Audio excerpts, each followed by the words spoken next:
И переехали мы в Таллин. У меня была идея делать машину. Или ремонтировать, или что-то надо было делать.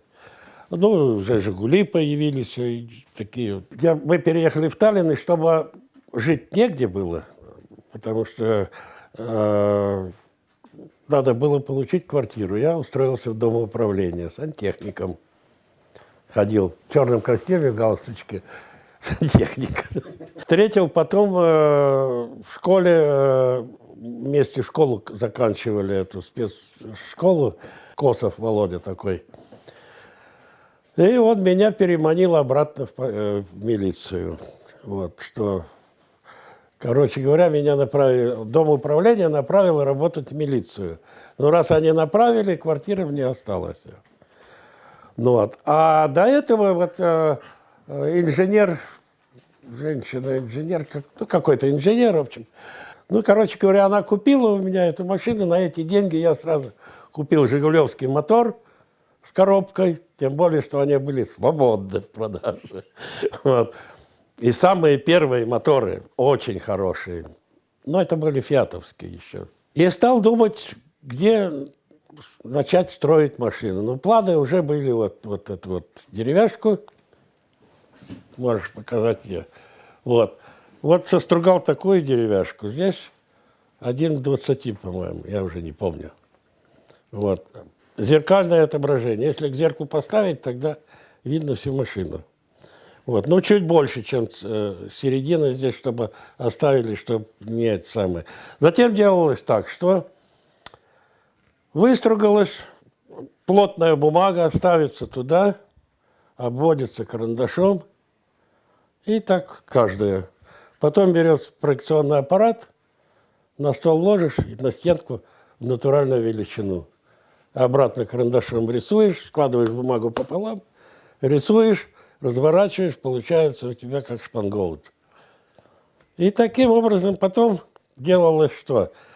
Брус, 2 бруса, как основание, и на него ставилось вот эти вот, как, ну, с фанеры вырезанные куски. И вот эти промежутки, чтобы полностью не заполнять, отсюда, значит, ну, такой вот фанерку столько оставляешь, а остальное досочками все закрываешь. И потом гипсом заливаешь и шлифуешь. Получается болванка.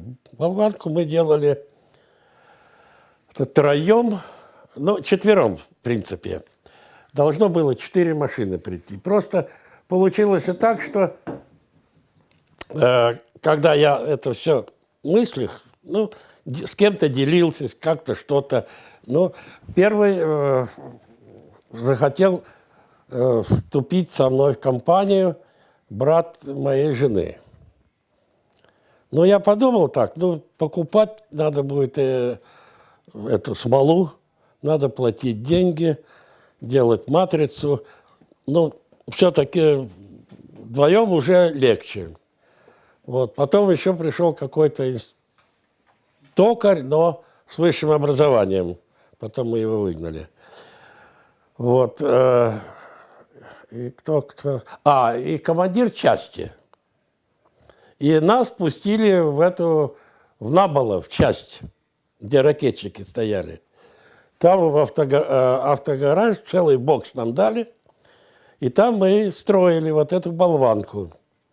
Это вообще было. Я не знаю, сколько там бензину сожгли, потому что там стояла такая печка большая на улице. И 2 или 3 солдата, значит, круглосуточно ее топили. Были это, как пост был там. Вот. И такие вот эти воздуходувы, гараж, чтобы тепло было бы. Но за это мы должны были ему, как говорится, разрешить склеить 1 кузов. Договор был такой, что болванку, матрицу делаем вместе, а уже как клеить начинаем кузова, тогда все разбегаемся. Ну, так как я был организатор, естественно, кузов первый был мой.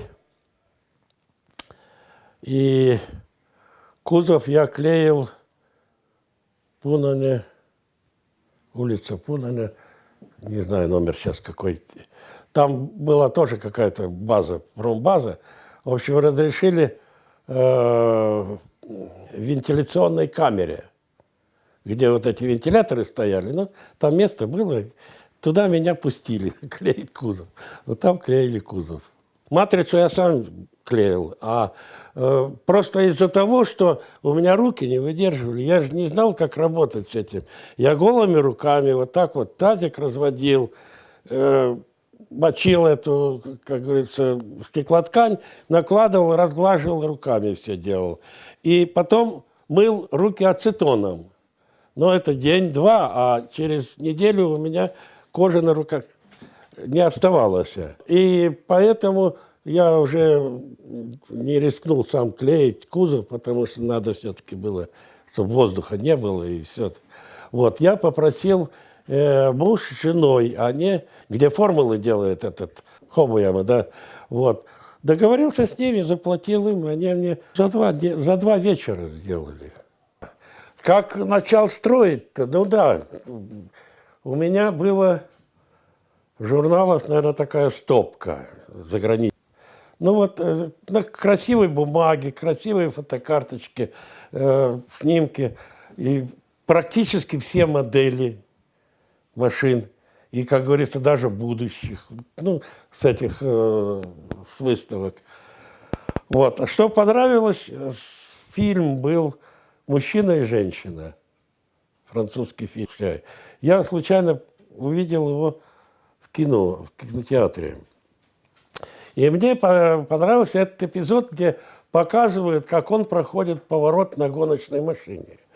Проходит поворот и объясняет ей, что вот, мол, такой поворот можно пройти со скоростью 145 километров, еще можно пройти, а 146 можно улететь уже. И вот там он открывает дверь. И вот этот момент я увидел, что дверь открылась с крышей. Из-за этого я еще пару раз сходил, посмотрел этот фильм, ну, конкретно этот момент, и все. И больше я таких машин не видел. И тогда уже, когда делал, я смотрел там заднюю часть от этой машины, переднюю часть от этой, что-то так скомпоновать. Но ничего не получалось, но, в принципе, вот что-то вышло. Но двери именно я поймал вот в тот момент. По проекту у машины должно быть среднее расположение двигателя. Когда корка была готова, капот одел, посмотрел, что зачем выдумывать велосипед, когда мотор помещается вперед. Ну, правда, его пришлось натягивать на мотор, но все-таки он поместился. Номера у меня стояли от первой самоделки. Без номеров я долго ездил. И как раз сидели на посту ГАИ, вот, и вдруг по рации передают. Какой-то номер задержать и доставить в ГАИ. Потому что это уже был второй или третий случай, когда меня уже так прессовали. Но я всегда уходил от них, когда останавливали. Мы сидим спокойно, пьем кофе. Вдруг командир говорит: слушай, говорит, ты чего, говорит, это ж тебя ищут. Мы быстренько номера сняли, и тогда как раз вот была такая, эти обои самоклеющиеся. Он быстренько написал испытание, и вместо номера испытание повесили. И ездил тоже. А номера получил, ну, довольно-таки легко. Ну, единственное, что я знал, что у меня 1200 кубиков, мотор 0,1 был, вот, что разрешено 900 только. Вот, ну, работая в милиции, ну, приехал на машине без номеров на дежурство и попался начальнику УВД Тибору. Вот, но он тоже автомобилист хороший. Он даже на ней хотел прокатиться, но голова у него не поместилась. И он сказал тогда еще так, что да, если бы я в нее поместился, я бы с тобой поменялся на свою машину. Вот. Ну и просто поговорили так. Я сказал, что, говорю, у меня проблемы могут возникнуть с регистрацией. Ну, короче говоря, он помог мне получить. Он написал письмо начальнику ГАИ республики, что какой-то такой-то человек просит в виде исключения зарегистрировать машину ввиду того, что она используется в некоторых случаях в оперативных целях. Ну, вот так вот и получил. В то время машина была отличная, я скажу. Мотор очень удачный попался. Одна проблема была резина. Вот пришлось поездить и на самолетных колесах, и на галошах, по-всякому. И вот от формулы старые колеса в Нарву съездишь, 2-3 колеса поменяешь по дороге. Ну, максимально 195. Но я не ездил, конечно, все время с такой скоростью. А 150-160 все время нормально было. Проверяли не в самом начале. Проверяли мы уже перед Олимпиадой, когда я обслуживал, в Харьковском работал, обслуживал Ленинградское шоссе до Локса. Этот участок был мой. И ходил вертолет. И вот с вертолетом была всегда связь. Ну, знакомые ребята. Ну, один день договорились. Я говорю, я попробую тут откусывал, как говорится, до Локсовского перекрестка. Вот. И радар стоял, ну, один с машины смотрел, вот, а другой оттуда сверху. Вот. И у обоих сошлись. Но было так, 194 и у другого 198. Ну, я думаю, что нижний радар более точно показал, чем сверху. Но это мое мнение, там не знаю. Помогали, очень помогали. Сейчас, например, если что-то делаешь, никто не поможет. И еще палки в колеса вставят. Ну, помогали это уже тогда, когда я мотор поставил, уже машина была покрашена, но еще без стекол, без сидения, без всего. Я начал кататься уже. Вот. Ну, естественно, работая в ГАИ, опасаться было не очень страшно. Но, правда, прихватили меня тоже пару раз. И вот так вот остановишься, сразу же куча людей. Один подходит, говорит, слушай, говорит, у меня вот такое есть. У меня была проблема вот с боковыми стеклами, окнами. Надо было где-то оргстекло достать, это ладно, а надо было гнуть. Тоже помог случай. Я остановился, и подошел какой-то мужик, ну не знаю, он правда говорил и слышал все хорошо. Он начальник вот этих, где работали глухонемые. И говорит, а что, тебе не холодно ездить так, только лобовое стекло стоит? Я говорю, вот негде согнуть. Приезжай ко мне, у нас сделаем. У нас американское стекло есть, которое не боится солнечных лучей. Сказали, что сделаем матрицу, допустим, стекол. Но я долго не выдумывал очень сильно, там с дерева делать или что-то.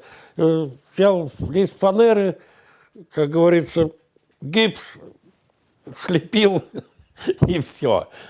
Аккуратненько принес, они мне положили, склеили, я это сразу же и выбросил у них. Бензобаки. Бензобаки мне сделали на этом экскаваторном заводе. Там они заварили аккуратно, и все так скрутили. Мне никаких проблем, бутылка водки обошлось. И, ну, вообще-то, что-то чего-то. Один матрос подошел, моряк, ну, рыбак. Кто говорит, слушай, говорит, а у меня арматура есть, вот эта вот от Симки, которая... Она подошла туда, как будто с этой машины.